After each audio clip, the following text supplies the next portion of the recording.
Bien, entonces en el capítulo 14 del libro de Romanos, la palabra dice así, dice, reciban al que es débil en la fe, pero no para juzgar sus opiniones. Entonces aquí vean lo que dice, que el que es débil en la fe, ¿verdad? Que a ese necesitamos de recibirlo, pero no para juzgarlo, sino que debemos de qué, más bien instruirlo en las cosas que ya nosotros, de lo cual tenemos conocimiento y somos fuertes en la fe. Por lo tanto, necesitamos ayudar al que es débil en la fe, ayudarlo, mas no juzgarlo.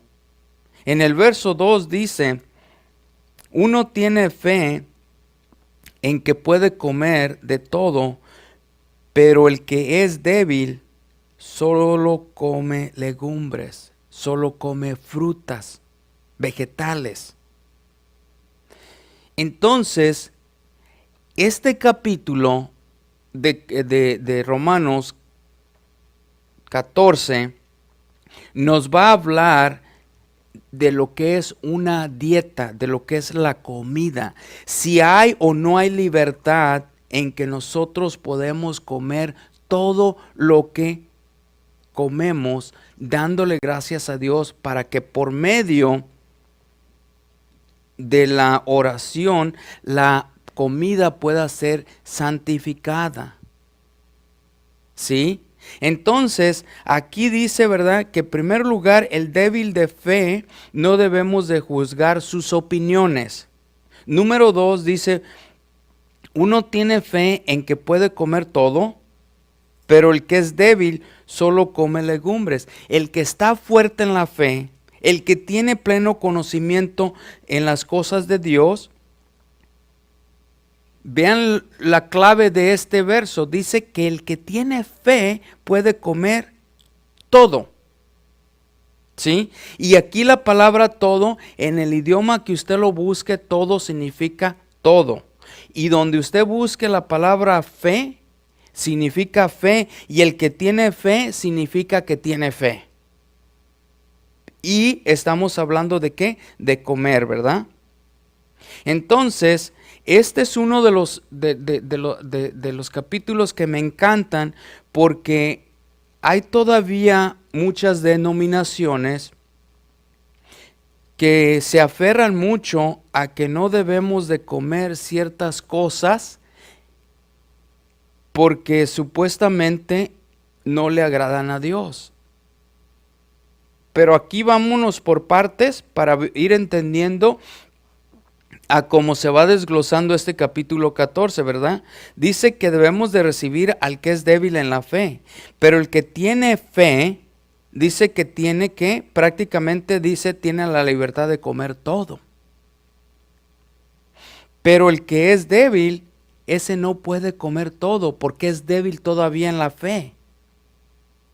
¿Sí? Y yo pudiera decir que la razón por que son débiles de fe muchas de las veces puede ser también porque son débiles de mente, porque todavía la mente de Jesucristo no está en ellos y por eso están batallando en la fe.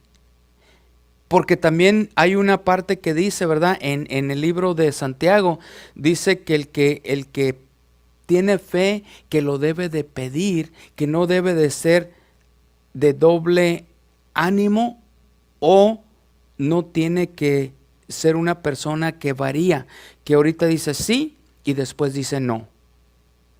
Hombre que duda tiene el problema de manifestar que es débil de mente porque lo duda. Entonces, ¿dónde está la fe? Y aquí está hablando de que por fe tenemos libertad de comer todo. En el verso 3 dice, el que come, vean lo que dice en el 3, el que come no desprecie al que no come. Y el que no come, no juzgue al que come, porque Dios lo ha que recibido. Indicando que lo que coma uno o lo que no coma el otro, ninguno de los dos nos debemos de juzgar. Pero al principio dice que el débil de fe, ese siempre va a ser el que va a querer juzgar. Por eso dice, ¿verdad?, que no juzguemos sus opiniones. Es decir, que no le hagamos caso en sus opiniones porque él en su debilidad, en la fe, va a tener la tendencia de ¿qué? De juzgar. Y él va a juzgar en su debilidad de tener poca fe o por su fe débil. Por eso dice que no debemos nosotros despreciar en el verso 3, ¿verdad?, el que coma o el que sí coma, o no lo debemos de juzgar, porque Dios lo ha recibido, Dios lo acepta tal y como es. Si Dios lo acepta tal y como es, entonces nosotros debemos de hacer lo mismo. No podemos nosotros, y ese es el problema que veo mucho, que Dios recibe y acepta a una persona, aunque sea débil en la fe, débil de mente, pero nosotros tenemos la tendencia de no hacerlo. En el verso 4 dice, ¿quién eres tú para juzgar al criado, al siervo o al esclavo de otro? Para su propio amo está en pie o cae. En pie se mantendrá porque poderoso es Dios para sostenerlo en pie. Este criado, este sirviente o este esclavo, como le quieran llamar, está hablando que es esclavo, criado o siervo de Dios. Y el único que es poderoso para mantener a esta persona en pie es nada más ni nada menos que Dios.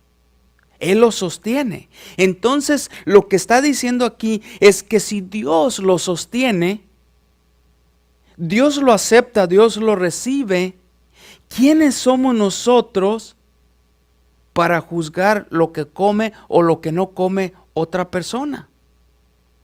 Máximo que aquí está hablando de un creyente. Y la verdad que yo les digo que si la persona que siempre se está señalando, está juzgando lo que comemos,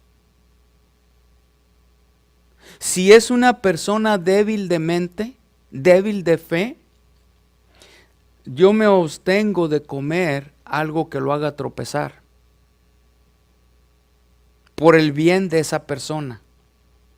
Pero si es una persona orgullosa, ¿verdad?, llena de orgullo, que únicamente por su orgullo no me quiere juzgar mal, de verdad créanmelo, que enfrente de esa persona no tengo problema de comer lo que yo sé que le estoy dando gracias a Dios por esa comida. Porque el orgulloso es el que quiere imponer. El débil de mente, el débil en la fe, ese por su debilidad en su fe, juzga erróneamente. Entonces es preferible no comer cosas que a él le puedan servir de piedra de tropiezo, porque entonces ahí estamos enseñando humildad. ¿Sí? Pero para el religioso, para el orgulloso,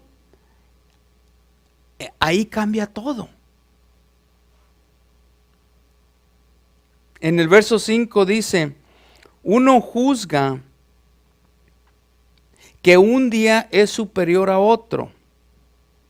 Otro juzga iguales todos los días. Cada cual esté plenamente convencido según su propio sentir, su propio criterio o en su propia mente. ¿Sí? Vean qué interesante es. Muchos dicen que debemos de reunirnos los sábados, que porque ese es el día sábado donde Dios dice que lo hagamos. ¿Sí? Y si no nos reunimos en ese día porque ellos lo dicen, entonces dice que nosotros estamos obrando mal. ¿Qué nos dice la palabra de Dios? Esa es la clave de poder entender cómo debemos de conducirnos. La clave está en qué nos dice la palabra de Dios, porque la Biblia es nuestro manual, cómo debemos vivir, cómo debemos conducirnos, cómo nos debemos de comportar. No es lo que el hombre quiere imponer. Aquí dice bien claro, ¿verdad? Dice, uno juzga que un día es superior a otro. Otro juzga iguales todos los días. Pero dice aquí, tenemos la libertad, ¿verdad? No es que dice así, tenemos la libertad, pero es lo que nos da a entender. Tenemos la libertad que cada cual esté plenamente convencido según su propio sentir. Si alguien quiere adorar a Dios un sábado, reunirse, tener servicios, hágalo. Si usted está convencido, hágalo. Pero no trate de imponer a todos los demás que ese es el único día, nomás porque usted lo dice así o porque usted lo piensa así. Si alguien dice el viernes, el sábado, domingo, lunes, cualquier día de la semana, mientras usted esté satisfecho que le está agradando a Dios, porque el culto que usted hace en ese día en específico es para adorar a Dios, entonces adoremos a Dios. Entonces pregunta la gente a veces, ¿por qué ustedes se reúnen los domingos? Porque eso fue lo que se estableció después de la resurrección de nuestro Señor Jesucristo. El primer día de la semana son los domingos, no son los lunes, porque la semana empieza del domingo y se termina en el sábado. ¿Sí? Esa es la razón. Podemos reunirnos en cualquier otro día y ofrecerle culto a Dios. Amén. ¿Lo hacemos gozosos? Amén. Sabemos y estamos totalmente convencidos que lo hacemos para Dios, se lo ofrecemos para Dios, entonces no hay ningún problema. El verso 6 dice, el que guarda cierto día, ¿para quién? Para Dios, lo guarda. El que come para Dios, come, pues da gracias a Dios, y el que no come para Dios, se abstiene y da gracias a Dios. Entonces, el que come le da gracias a Dios. El que no come le da gracias a Dios. Y el que guarda cierto día para Dios, guarda ese día.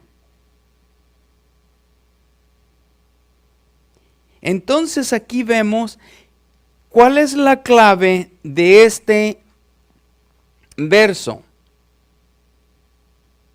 La clave es de que debemos de darle gracias a Dios, tanto en lo que comemos o lo que comemos, como en el servicio o el día que dedicamos para Él. Yo no sé si usted lo ve diferente, pero yo estoy viendo aquí que dice, ¿verdad? Que tanto el que coma como el que guarda un día, como el que no coma o como el que no guarda un día, hay que darle gracias a Dios en todo. Ahora, hay algo bien específico. A Dios no se le debe dar gracias por todo. A Dios se le debe dar gracias en todo, que es muy diferente. ¿Sí? Entonces vemos en el verso 7, dice, porque ninguno de nosotros vive para sí mismo y ninguno muere para sí mismo. ¿Qué es lo que nos está dando a entender aquí la palabra de Dios? Si usted vive para Dios. Si usted muere para Dios. Por lo tanto, no es para nosotros mismos. No vivimos para nosotros y no morimos para nosotros mismos. La gran diferencia es de que si usted no tiene el entendimiento de que nosotros vivimos para Dios y morimos para Dios, esa es la razón por qué su fe puede estar débil. En el verso 8 dice, pues si vivimos para Dios, entonces ¿qué dice? Perdón, pues si vivimos para Dios vivimos. Y si morimos, para Dios morimos.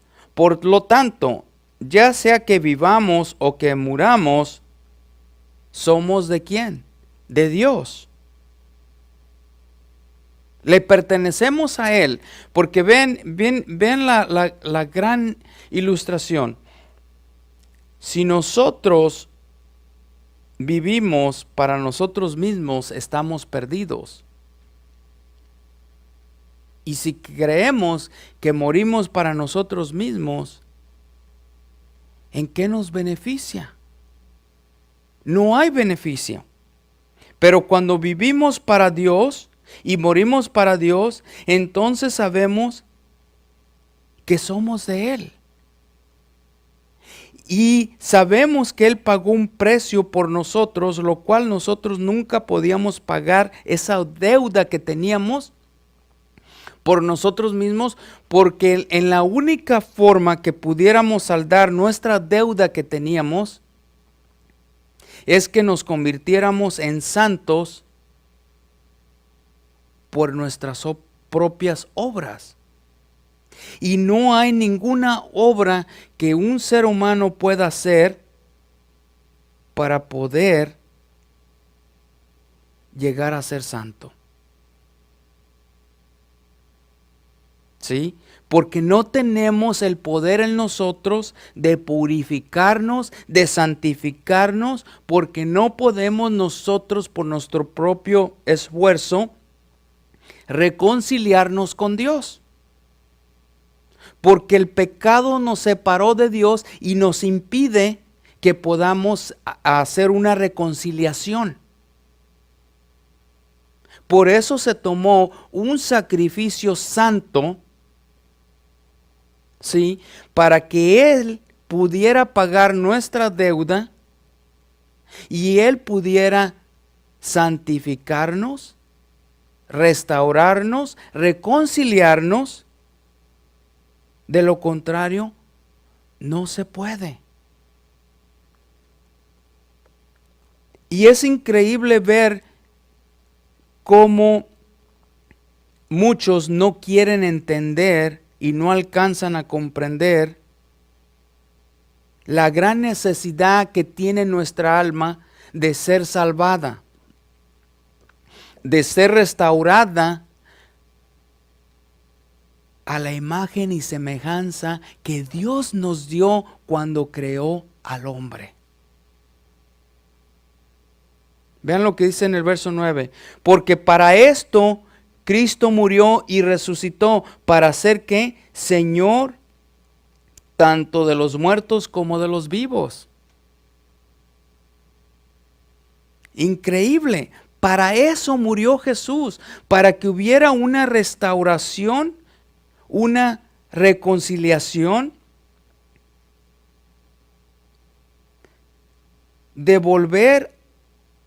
para devolvernos esa imagen y esa semejanza en la cual fuimos creados santos. Muchas de las veces nos preocupamos mucho de que si somos perfectos o no somos perfectos. Muchos dicen que no podemos ser perfectos y que no llegaremos a ser perfectos. Pero yo les pregunto algo, o les aconsejo algo.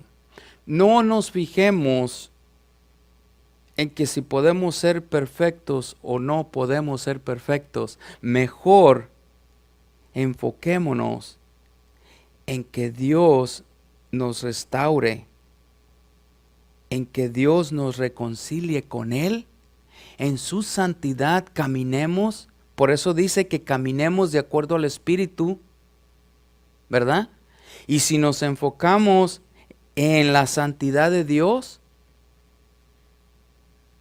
entonces no importa si somos o no somos perfectos, porque la santidad de Dios nos hará santos una vez que somos justificados, perdón, nos hará perfectos una vez que somos justificados,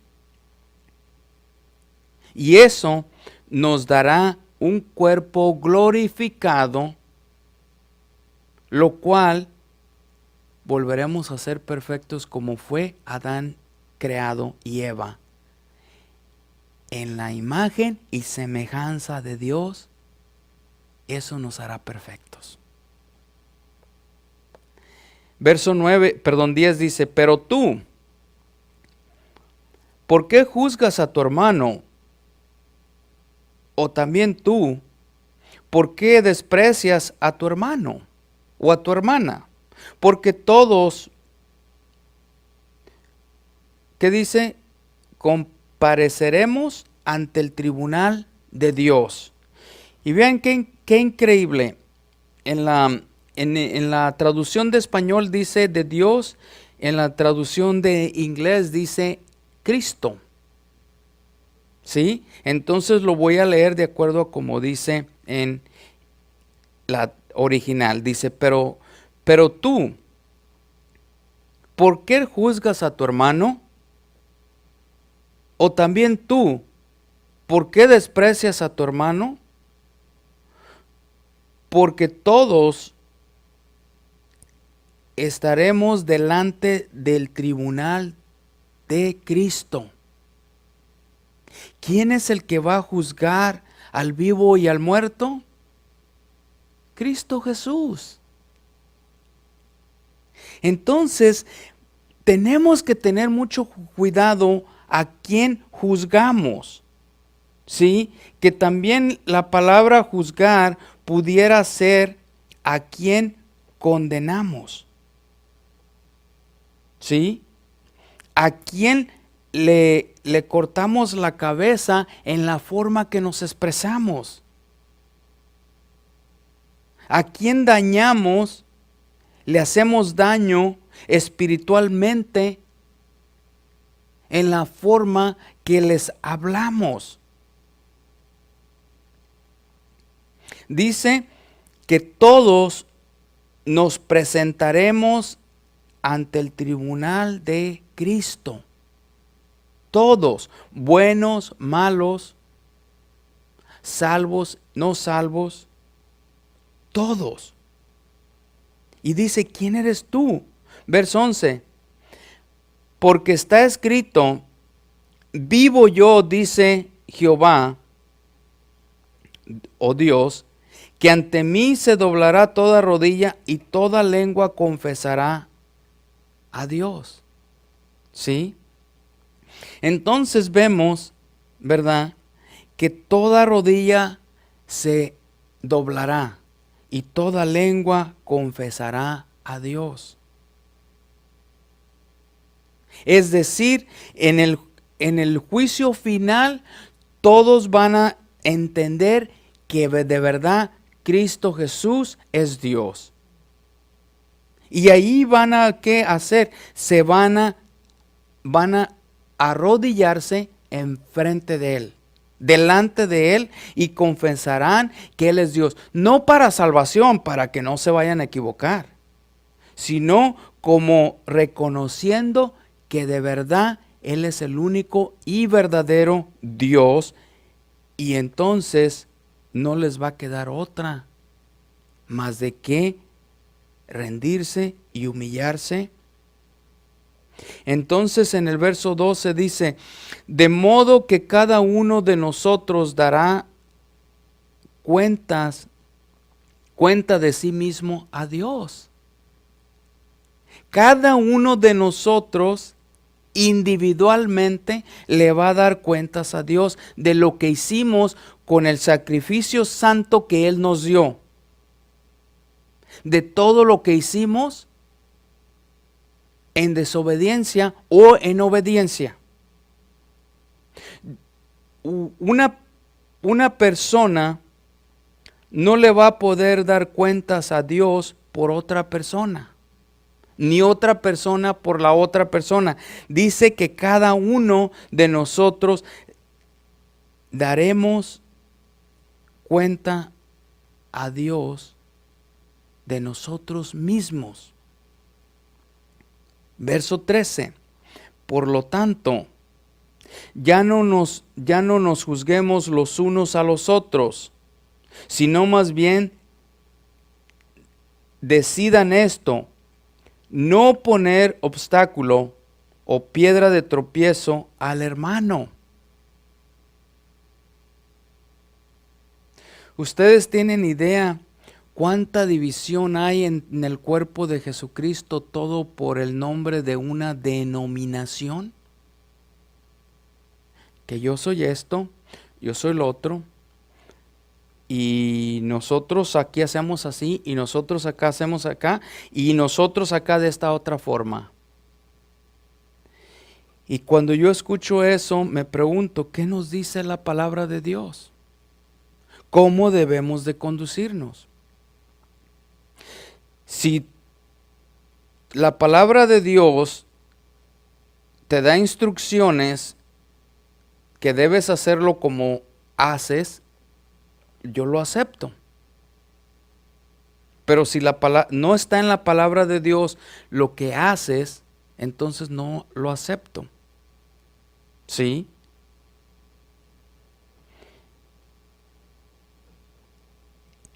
Es algo crítico cuando nos estamos juzgando, nos estamos condenando los unos a los otros.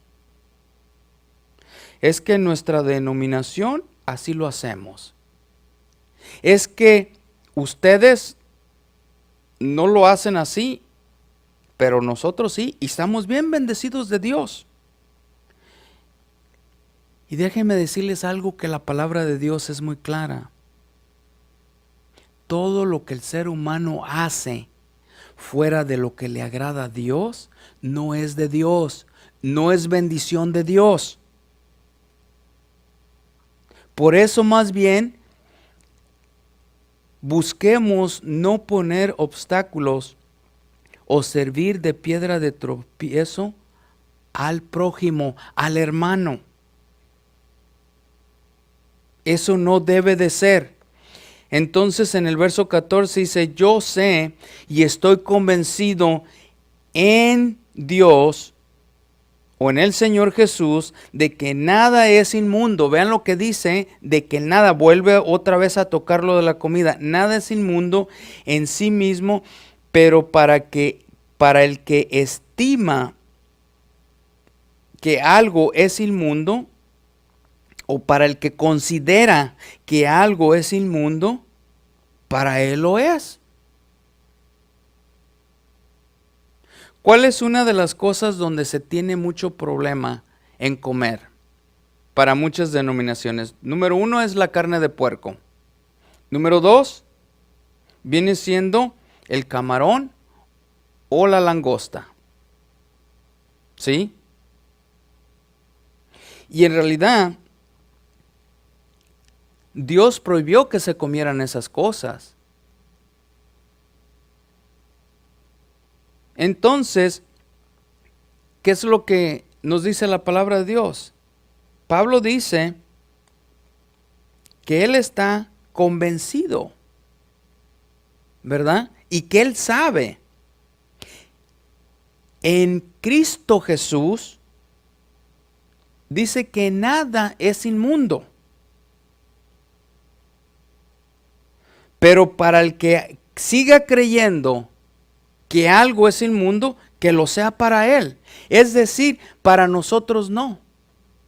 Porque nosotros estamos completamente convencidos que si comemos alguna de estas tres cosas, Ya no las consideramos inmundas. Entonces, para el que diga que no come puerco, que no coma. Que no come langosta, que no coma. Que no come camarón, que no coma. Pero ni de ningún momento, de ninguna manera debemos de servirle de piedra de tropiezo a este creyente que es débil en la fe. Vuelvo a decir, pero si es una persona arrogante, orgullosa, imponente, ahí cambia todo. Verso 15 dice, vean lo que dice, porque si por causa de la comida tu hermano se entristece, el débil en la fe, ya no andas conforme al amor, entonces ya no le estás demostrando amor al que es débil en la fe. No destruyas con tu comida aquel por quien Cristo murió. Porque nosotros tenemos el pleno conocimiento y estamos plenamente convencidos que en Cristo Jesús nada es inmundo.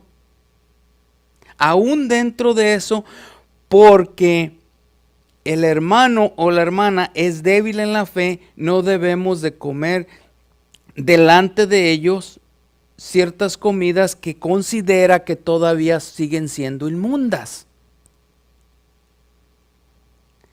Porque entonces no estamos demostrando el amor. Y es más importante mostrar el amor que Dios ha depositado en nosotros que comer algo que le sirva de piedra de tropiezo al hermano o a la hermana, por lo cual Cristo Jesús murió también. Verso 16. Por lo tanto, no permitan que se hable mal de lo que para ustedes es bueno. Vean esto como lo dice Pablo. Muy interesante entender el contexto de lo que acabo de leer. Por lo tanto, no permitan que se hable mal de lo que para ustedes es bueno. Esto no indica que usted se ponga a discutir con la persona y trate de convencer a la persona que es débil en la fe que lo que usted está comiendo es bueno. No es lo que está diciendo aquí la palabra de Dios. Lo que está diciendo que si nos abstenemos de comer lo que para nosotros es bueno en frente de la persona que es débil en la fe, de esa forma no estamos permitiendo que la persona pueda decir que lo que estamos haciendo está mal. ¿Ven la gran diferencia cuando el amor entra, la humildad entra y se manifiesta el amor de Dios? ¿Cómo es diferente? En el verso 17 dice, porque el reino de Dios no es comida ni bebida, sino justicia y paz, gozo en el Espíritu Santo. Entonces, si el hermano débil, la hermana débil quiere comer ensalada, entonces usted coma ensalada. Porque ahí va a mostrar ¿qué? Va a mostrar justicia y va a mostrar paz y gozo, porque entonces usted se va a gozar en el Espíritu Santo en comer lo mismo que el hermano o la hermana quiere comer. Y cuando ese hermano y esa hermana lleguen a ser fuertes en la fe y tener el conocimiento en Cristo Jesús que nada es inmundo, también después se gozarán con esas personas comiendo lo que a usted le gusta comer. Pero no dio cavidad a decir que lo que usted está haciendo es malo. ¿Sí? ¿Ven la gran diferencia? Sabiduría se manifiesta porque el amor de Dios está presente. Verso 18. Porque el que de esta manera sirve a Cristo, vean lo que dice, es aceptable a Dios y aprobado por los hombres. Amén. ¿Sí?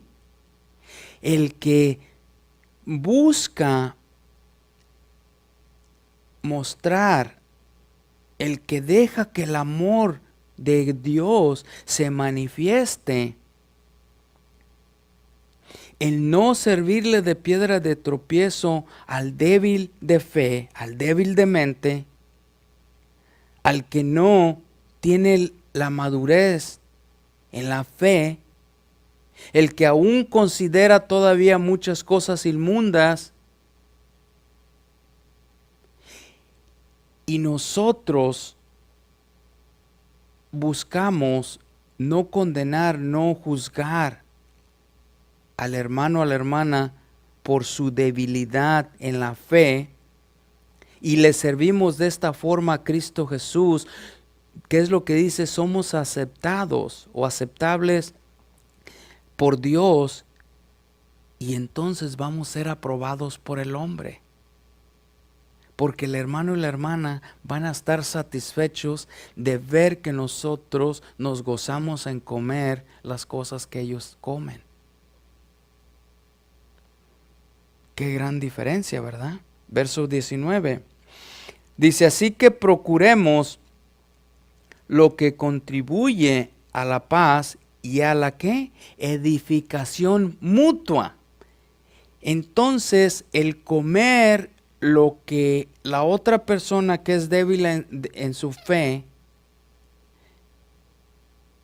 eso contribuye ¿a qué? A la paz y a la edificación, para que ese hermano o esa hermana pueda crecer en la fe, pueda ser fuerte en la fe.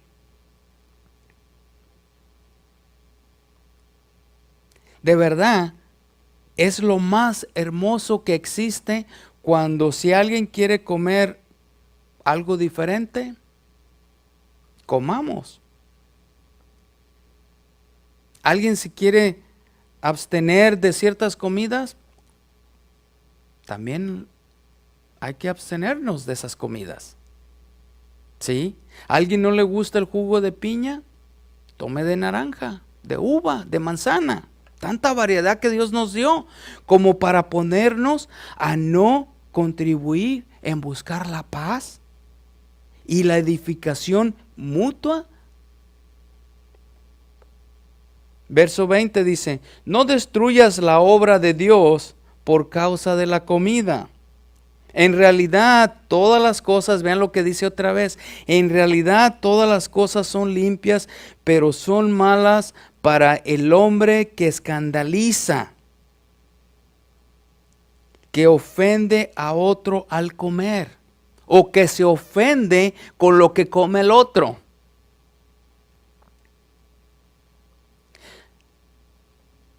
Yo hago una pregunta. Cuando Dios creó todos los animales, ¿eran limpios? Sí. ¿Verdad? Todos los animales los creó Dios limpios porque dijo que Él vio que era bueno. Por lo tanto, no dijo Él, híjole, se me pasó la mano, creé a este animal y ese no es limpio. No dijo Él, dijo todo, vio que todo era bueno. Por lo tanto, todo era ¿qué? Limpio. Por cuestión del pecado, es que Dios prohibió que ciertos animales y ciertas cosas no se comieran, porque Él sabía el daño que le puede hacer al ser humano al comer ese tipo de animales.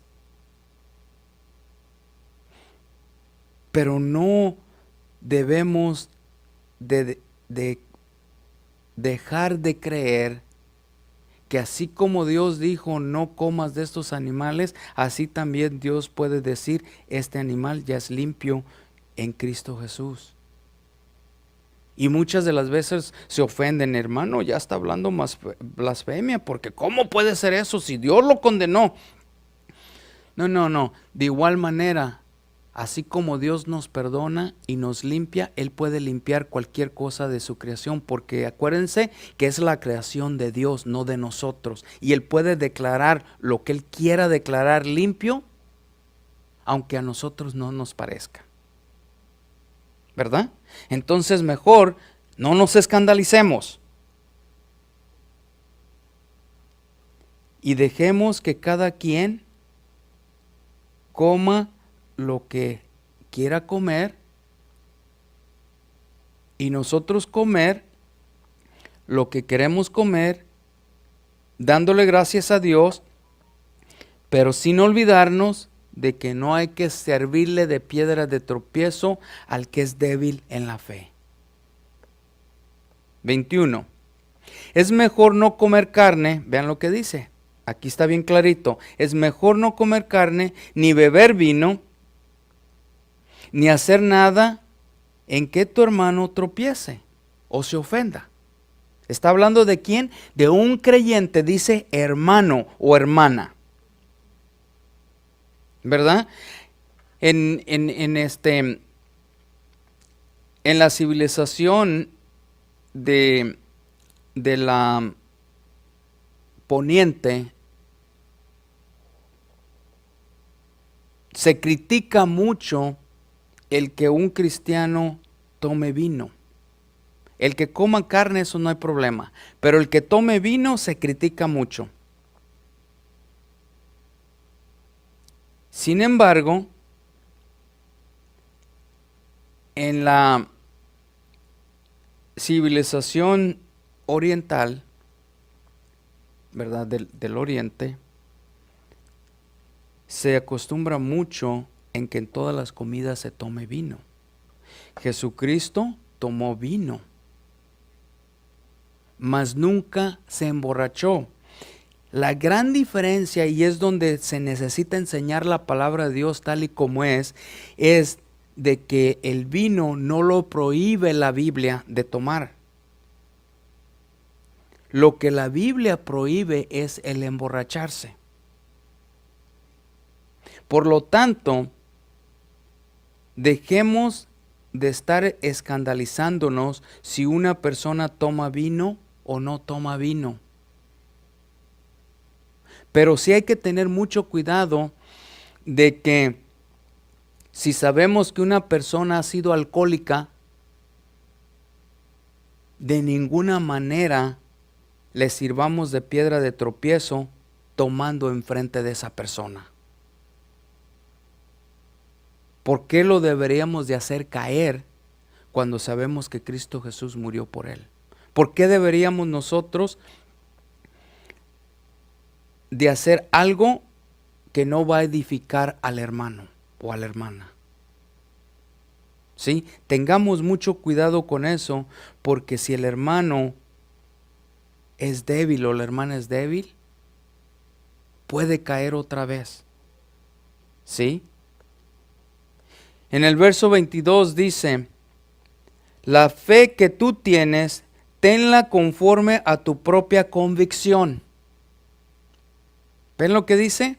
Delante de Dios, dichoso el que no se condena a sí mismo en lo que aprueba. Dichoso. ¿Por qué? Porque la convicción que debemos de tener delante de Dios, esa convicción la tenemos de acuerdo a ¿qué? A nuestra fe.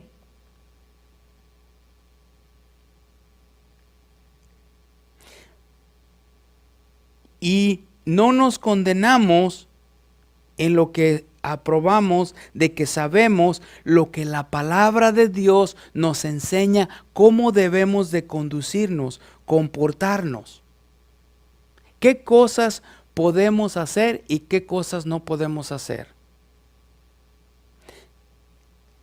La práctica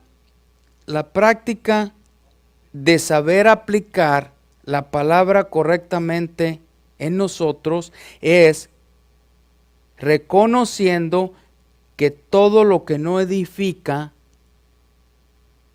no viene de Dios. Y todo lo que edifica en la fe es de Dios. Y nosotros debemos de estar plenamente convencidos con toda la convicción de que de esa manera vamos a vivir agradándole a Dios. Verso 23. Pero el que duda, ¿sí?, Vean lo que dice, pero el que duda si come se condena, porque no lo hace por fe. Todo lo que no procede de fe es pecado. Vean la importancia de la fe. Si no lo hacemos por fe, entonces lo dudamos. Y es mejor no comer algo de lo cual dudemos, porque se convierte en pecado porque no es por fe. ¿Cómo le damos gracias a Dios por algo que estamos dudando si es bueno o es malo para nosotros, para nuestra salud? Y hoy en día sabemos completamente las cosas que no debemos de comer y las cosas que sí debemos de comer. Por ejemplo, una persona que le hace daño comer mucho postre, no debemos de comer, porque para la salud es mala. Hay tantas cosas que el ser humano come que le hace mal a su salud, que le hace mal en su cuerpo y le perjudica la salud, y lo sigue comiendo. Y yo considero que eso es más pecado que cuando se escandalizan algunas personas por lo que come uno, que de acuerdo a ellos no debe uno de comer, de acuerdo a ellos, no de acuerdo a Dios. Entonces, hagamos esto. No dudemos de lo que comemos, más bien apliquemos la fe de que todo es limpio y que en Cristo Jesús nada es inmundo. Amén.